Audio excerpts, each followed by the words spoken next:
Next हमारे पास chapter number 9 plasma protein from Satya Biochem. तो हम बताएंगे जो प्लाज्मा होता है ना वो लिक्विड मीडियम होता है, ठीक है, जिसके अंदर हमारे सेल और उसके कंपोनेंट्स वगैरह सस्पेंड हुए होते हैं, ठीक है।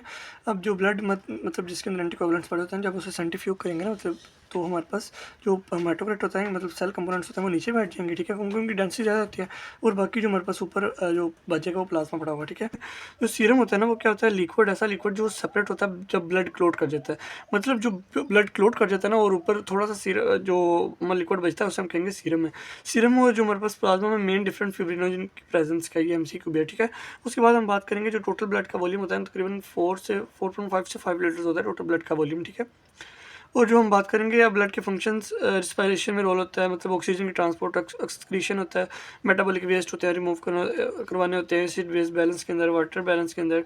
उसके बाद ट्रांसपोर्ट ऑफ मेटाबोलाइट्स, मतलब हार्मोन भी ब्लड के अंदर ट्रांसपोर्ट हो रहे होते हैं, ठीक है। ड्रग्स होती हैं डिफेंस बॉडी के अंदर, मतलब इम्यूनोग्लोबिन वगैरह, ठीक है। कोगुलेशन के अंदर रोल होता है इसका, तो ये फंक्शन ऑफ ब्लड में आ जाएगा। अब हम बात करेंगे सेपरेशन ऑफ प्लाज्मा प्रोटीन की। तो हम बताएंगे टोटल प्लाज्मा प्रोटीन की कंसंट्रेशन होती है 6 to 8 ग्राम पर डेसीलीटर, ठीक है।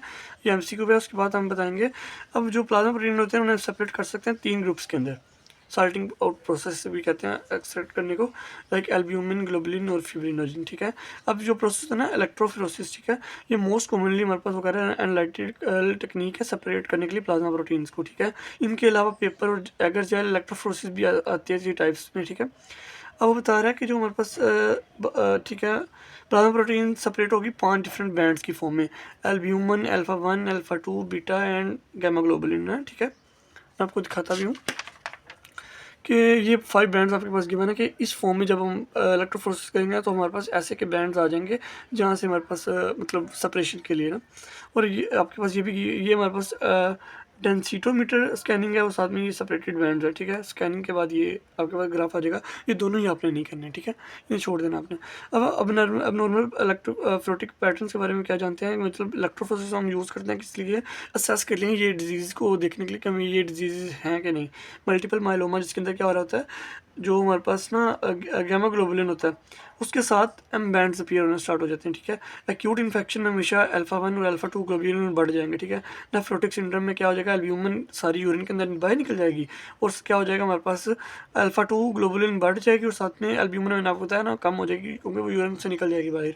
उसके बाद हम प्राइमरी इम्यून डेफिशिएंसी में बताएंगे, जब इम्यून डेफिशिएंसी होगी हमेशा गामा ग्लोबुलिन कम हो जाएगी क्योंकि इनका रोल होता है हमारे पास इम्यून सिस्टम के अंदर। अल्फा 1 एंटीट्रिप्सिन डेफिशिएंसी के अंदर क्या होगा, हमारे पास अल्फा 1 ग्लोबुलिन जो बैंड होता है ना वो डिक्रीज हो जाता है। अब हमारे पास एल्ब्यूमिन ओवर ग्लोबुलिन रेशो के लिए एमसीक्यू आता था कि ये कितनी चाहिए टोटल नॉर्मल हम बताएंगे। एल्ब्यूमिन ओवर ग्लोबुलिन रेशो होती है 1.2:1 या 1.5 रेशो 1, ये तकरीबन यही है। अब ये लो कब होगी, लो इधर ड्यू टू मतलब जब हमारे पास एल्ब्यूमिन कम हो जाए या ग्लोबुलिन बढ़ जाए ना तो ये रेशो लो हो जाएगी, ठीक है। अब वो बता रहा है कि हमारे पास डिक्रीज जब अब ये होगा क्यों, एल्ब्यूमिन कम कैसे हो सकती है, अगर हमारे पास एल्ब्यूमिन की सेंसिस कम हो जाए लीवर से या कोई लीवर डिजीज़ हो जाए जिसके अंदर ये बन कम रही है ना, या कोई वैसे मेल न्यूट्रिशन है। उसके बाद हम ना बीमारी कहते हैं ख्वाहिशोखोर, या बल्कि एक्सक्रीशन हो जाए हमारे पास किडनी के अंदर बहुत ज़्यादा नेफ्रोटिक सिंड्रोम के अंदर ना एटसेट्रा। उसके बाद हम बताएंगे इनक्रीज प्रोडक्शन, मतलब या ग्लोबुलिन की प्रोडक्शन ही बढ़ जाए, मतलब या एल्ब्यूमिन की एक्सक्रीशन बढ़ जाए या ग्लोबुलिन ज़्यादा बनना स्टार्ट हो जाए, तब दोनों के दरमियान बैलेंस खत्म हो जाएगा ना तो फिर उनकी रेशो ख़राब हो जाएगी। नेक्स्ट अब हमारे पास आ जाएगी एल्ब्यूमिन। एल्ब्यूमिन हम बताएंगे कि जो मेजर कंस्टिट्यूएंट है ना हमारे पास प्लाज्मा प्रोटीन का, लाइक 60% जो हमारे पास प्लाज्मा प्रोटीन के अंदर प्रोटीन होती है वो एल्ब्यूमिन होती है, ठीक है। इसकी कंसंट्रेशन कितनी होती है 3.5 to 5 ये ग्राम पर डेसीलीटर। तो ये एक एमसीक्यू है। मोलिकुलर वेट आप किसी का ना याद करेंगे तो हो जाएगा बाकी, ठीक है। तो सिंगल पॉलीपेप्टाइड चेन होती है इसके अंदर जिसके अंदर 585 अमीनो एसिड होते हैं और 17 डाइसल्फाइड बॉन्ड होते हैं, ये एमसीक्यूज हैं, ठीक है। उसके बाद हम बताएंगे कि जो सेंसिस कहाँ से हो जाती है, एल्ब्यूमिन की लीवर से। अब जब हमारे पास अगर हम ना मतलब वो कह रहा है कि अगर मेजरमेंट करें ना एल्ब्यूमिन सीरम की तो हमें आइडिया हो जाएगा टोटल हमारी बॉडी के अंदर मतलब लीवर हमारा कितना सही परसेंट काम कर रहा है, ठीक है। पर डेज की 12 ग्राम एल्ब्यूमिन की हो रही होती है प्रोडक्शन ना, तो 25% जो टोटल फैटिक प्रोटीन सेंसी होती है वो एल्ब्यूमिन की होती है। उसकी हाफ लाइफ की बात करेंगे तो हम बताएंगे 20 डेज तक इस एल्ब्यूमिन की हाफ लाइफ है, ठीक है। उसके बाद हम फंक्शन की बात करेंगे, ये ओस्मोटिक फंक्शन होते हैं, ट्रांसपोर्ट फंक्शन होते हैं, न्यूट्रिटिव फंक्शन होते हैं एल्ब्यूमिन के। ओस्मोटिक फंक्शन की बात करेंगे, लाइक हमारे पास जो कंसनट्रेशन होती है ना, ये कंट्रीब्यूट कर रहा होता है 75 to 80% टोटल हमारे प्लाज्मा ओस्मोटिक प्रेशर को ना, और ये प्ले कर रहा होता है predominant role maintaining blood volume या उसके बाद ब्लड फ्लूइड डिस्ट्रीब्यूशन ना। तो हमारे पास जब भी प्लाज्मा का प्लाज्मा एल्ब्यूमिन लेवल डाउन हो जाएगा ना, कम हो जाएगा, तो ऑस्मोटिक प्रेशर भी फॉल कर जाएगा। और ऑस्मोटिक फॉल कम होने का मतलब है कि ब्लड फूड जो बॉडी फ्लूइड है ना, उसकी डिस्ट्रीब्यूशन ख़राब हो गया। और बॉडी जब फ्लूइड डिस्ट्रीब्यूशन ख़राब हो जाएगी तो हमें एडिमा होना स्टार्ट हो जाएगा, सोजिश वगैरह। एग्जांपल में ख्वाशियों बताता है जिसके अंदर ना हमारे पास प्रोटीन एनर्जी मेल न्यूट्रिशन होती है, मतलब प्रोटीन कम हो जाती है, और उसके अंदर भी एडिमा में हो जाता है। मतलब जो पेशेंट होते हैं ना, अगर खाली आप ये टेबल कर लेते हैं तो आपको आगे से तकरीबन 1-2 पेज ना भी करें तो हो जाएगा इनफ। तो आप ये टेबल कर लें और यहाँ आगे से स्टार्ट कर लें। मैंने मार्क कर दिया। अगर आप टेबल करें ना तो बताएंगे अब हम पहला फंक्शन बढ़ के ऑस्मोटिक फंक्शन, हम नेक्स्ट है ट्रांसपोर्ट फंक्शन। ट्रांसपोर्ट फंक्शन ये बाइंड करता है मतलब सेवरल हमारे पास इंपॉर्टेंट कंपाउंड्स के साथ, और लाइक फैटी एसिड्स हो गया, बिलिरुबिन हो गया, और स्टीरॉयड हार्मोन हो गया, कैल्शियम, कॉपर, इनकी ट्रांसपोर्ट करवा रहा होता है, ठीक है। उसके बाद न्यूट्रिटिव फंक्शन की बात करेंगे। ये हमारे पास सोर्स है अमाइनो एसिड्स का। जब हम स्टारवेशन के अंदर होते हैं ना तो ये हमारे पास अमाइनो एसिड प्रोवाइड कर रहा होता है एल्ब्यूमिन ना। उसके बाद बफरिंग फंक्शन होता है। एल्ब्यूमिन हमारे पास मैक्सिमम इसकी बफरिंग कैपेसिटी भी है और एज ए बफर काम कर रहा होता है, ठीक है। उसके बाद हम बात करेंगे क्लिनिकल एप्लीकेशन ऑफ एल्ब्यूमिन। तो उसमें हम बताएंगे कि albumin binding to certain compound prevent, हाँ, जो एल्ब्यूमिन बाइंड करवाता है सर्टेन कंपाउंड्स को अपने साथ, और उसे रोक देता है कि वो हमारे पास ब्रेन से है ना, इसके अंदर ना चल जाए ना, ब्लड ब्रेन बैरियर कंट्रोल वो क्रॉस ना कर दें। जब हमारे पास प्लाज्मा एल्ब्यूमिन लेवल लो हो जाएगा, उसे कहेंगे हाइपो एल्ब्यूमिया, जिसके अंदर लाइक वो डिजीज होती है like cirrhosis of liver, nephrotic syndrome, जिसके अंदर यूरिन के अंदर सारी एल्ब्यूमिन बाहर निकल जाएगी, तो हमारी वो कम हो जाएगी एल्ब्यूमिन। तो हम उसे कह सकते हैं कि ये हमारे पास है हाइपो एल्ब्यूमिया, ठीक है।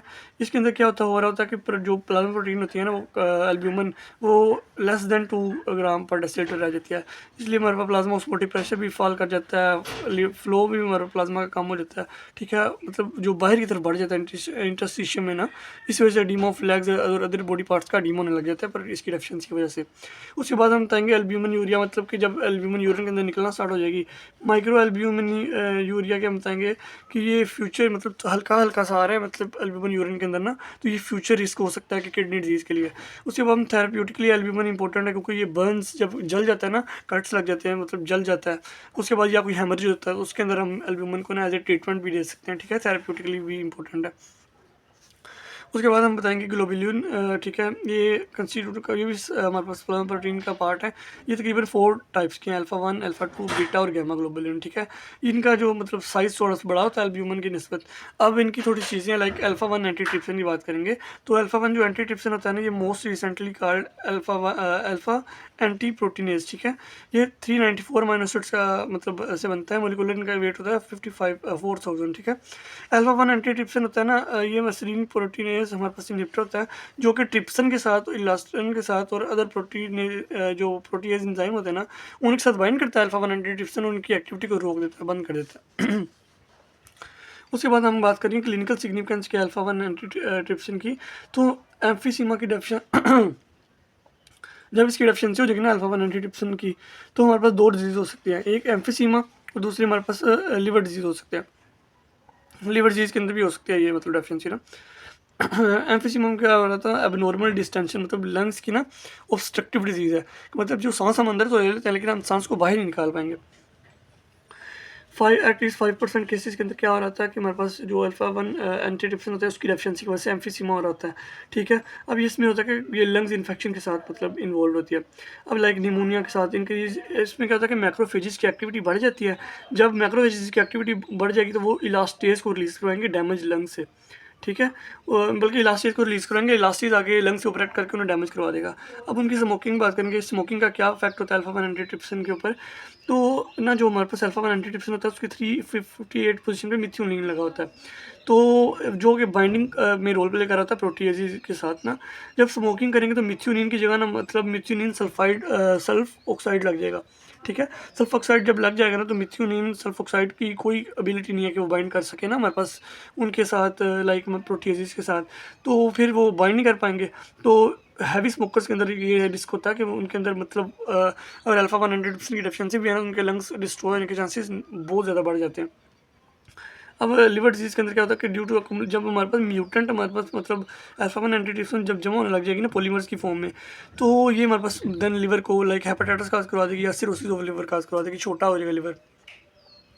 उसके बाद हम बताएंगे जो हमारे पास अल्फा 2 मैक्रो ग्लोबुलिन होती है ना, ये नेफ्रोटिक सिंड्रोम में बढ़ जाती है, क्योंकि ड्यू ठीक है, ड्यू टू फैक्ट लोअर इसका मोलिकुलर वेट कम होता है, यूरिन में एक्सक्रीट नहीं होती।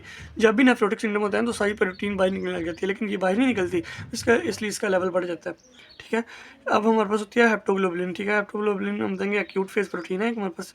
एक्यूट फेज प्रोटीन वो होती है जब भी कोई इन्फेक्शन होते हैं तो ये बढ़ जाती है, मतलब। ठीक है, उसके बताएंगे बाइंड्स विद फ्री हीमोग्लोबिन के साथ, ये बल्कि इन्फ्लेमेटरी कंडीशन में बढ़ेंगी। फंक्शन क्या है, जो हमारे पास फ्री हीमोग्लोबिन के साथ बाइंड कर जाएंगी और बना लेंगी हेप्टोग्लोबिन और हीमोग्लोबिन कम्प्लेक्स। उसके बाद हम बताएंगे इसका मोलिकुलर वेट यहाँ से कर सकते हैं। ये हमारे पास कभी किडनी क्रॉस नहीं करती। ठीक है, प्रिवेंट कर रही है हमारे पास। अब जब ये बाइंड कर जाएगी ना हीमोग्लोबिन के साथ तो फिर उससे भी बाहर निकलने देगी यूरिन के जरिए ना, तो ये हमारे पास कह सकते हैं फंक्शन है। क्लिनिकल सिग्निफिकेंस बात करेंगे, जब हमारे पास हीमोलाइटिक एनीमिया होगा ना तो ये जो हमारे पास हेप्टोग्लोबिन होती है वो डिक्रीज हो जाती है।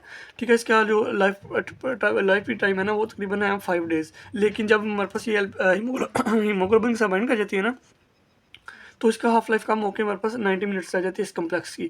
तो हीमोलाइटिक एनीमिया के अंदर हीमोग्लोबिन बढ़ जाएगी और इंक्रीज हेप्टोग्लोबिन हीमोग्लोबिन कम्प्लेक्स बन पाए। मतलब जब भी हीमोलाइटिक एनीमिया होगा ना, मतलब आरबीसी टूटे जाएंगे, हीमोग्लोबिन वहाँ से बाहर निकल जाएगी ना, तो वो इसके साथ बाइंड करी जाएगी। उसकी अब हमारे पास प्लाज्मा क्लियरेंस है 90 मिनट्स के अंदर, वो बाहर हाफ हो जाती है, तो फिर वो जल्दी जल्दी हीमोग्लोबिन भी एक्सक्रीट हो जाएगी। तो ये उसकी क्लिनिकल सिग्निफिकेंस के अंदर लिख देंगे।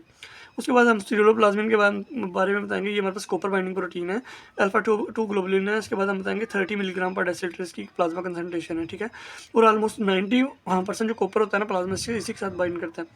हम बताएंगे हमारे पास ये ना भी करें। ठीक है, अब एक बीमारी होती है जिसे हम कहते हैं विल्सन डिजीज। इसके अंदर क्या होता है, स्रोलोप्लाज्मिन के ना अंदर ऑक्सीडेज एक्टिविटी होती है। ठीक है, वो उसके अंदर की मसला हो जाता है, हमें विल्सन डिजीज हो जाती है।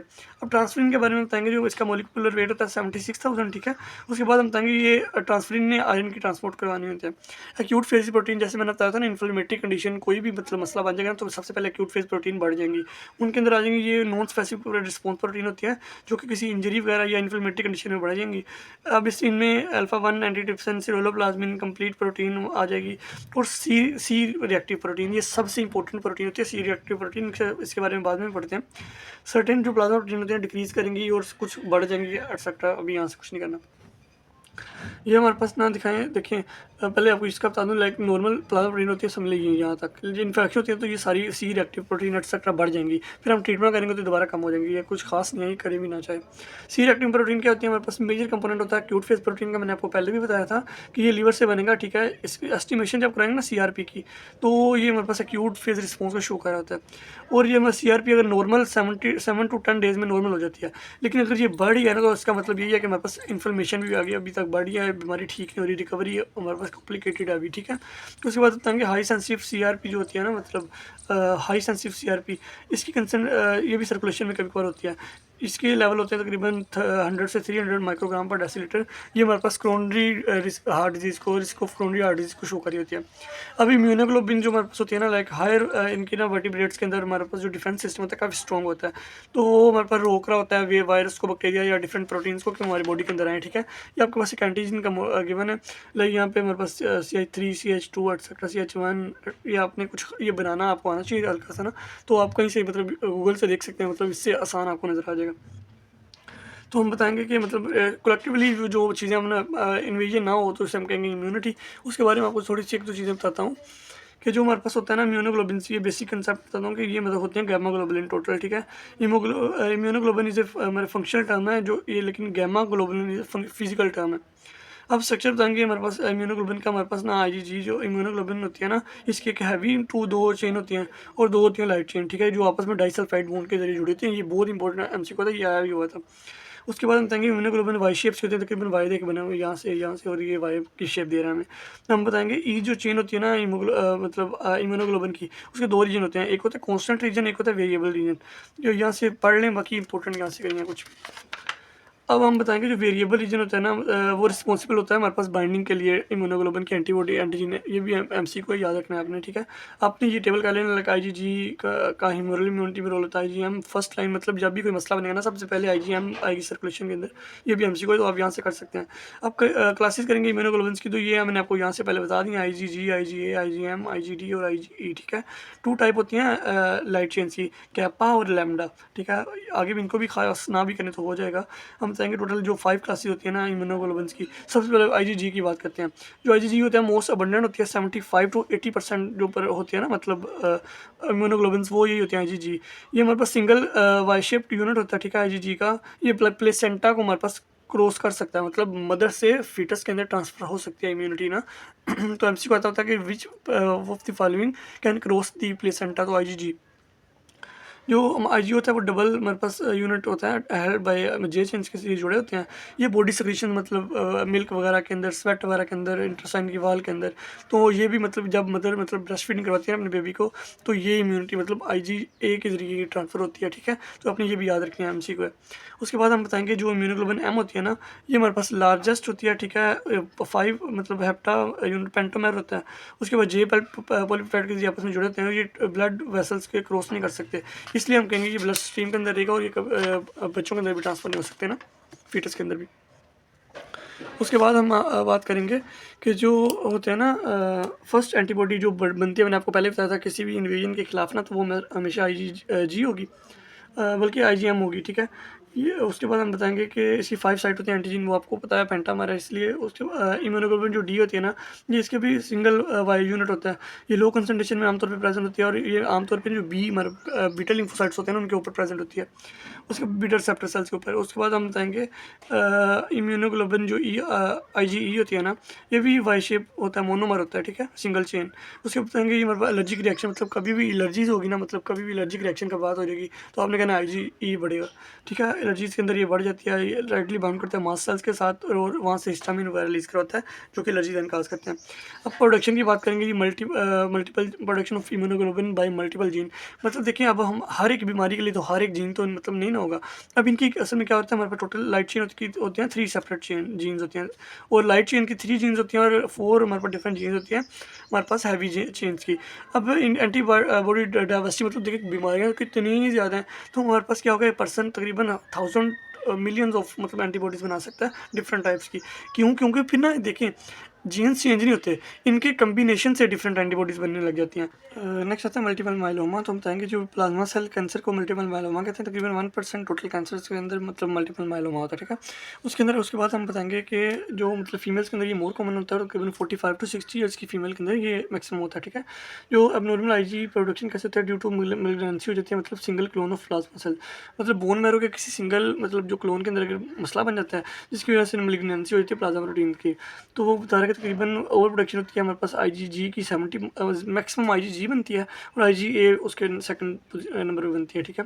उसके बाद हम बताएंगे सेंसिस ऑफ नॉर्मल इम्यूनोग्लोबिन, मतलब जो नॉर्मल इम्यूनोग्लोबिन बाइंडिंग होंगे ना वो कम हो जाएंगी, ठीक है, जिसके अंदर हमारे पास जिसकी वजह से क्या हो रहा है, इम्यूनिटी हमारी खत्म हो जाएगी, डिप्रेस हो जाएगी, ठीक है। और हमें रिकरेंट इन्फेक्शन मतलब इम्यूनिटी नहीं है तो मैक्सिमम इन्फेक्शन होने के चांसेस बढ़ जाएंगे।